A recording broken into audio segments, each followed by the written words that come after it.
мурдагы күнү Матраимовдун бир офисин саттык биз 16 миллион долларга. 16 миллион долларга саттык. Азыр ошо 16 миллион доллар можете сегодня посмотреть на счету, специальном счету находится у Госкомимущества. Так? Это 1 400 чем-то миллионов. Сейчас мы у Раима Матраимова забрали, не то что забрали, он добровольно передал, пока добровольно передал около на 60 миллионов долларов своего имущества.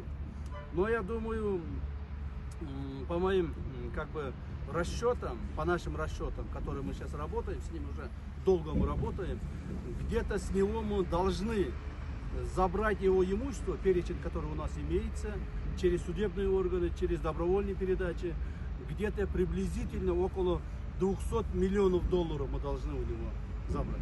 И этот процесс продолжается, этот процесс будет идти. Так? В конце концов, те имущества, которые он перепродал нескольким людям, якобы перепродал или там переоформил, тоже будем забирать.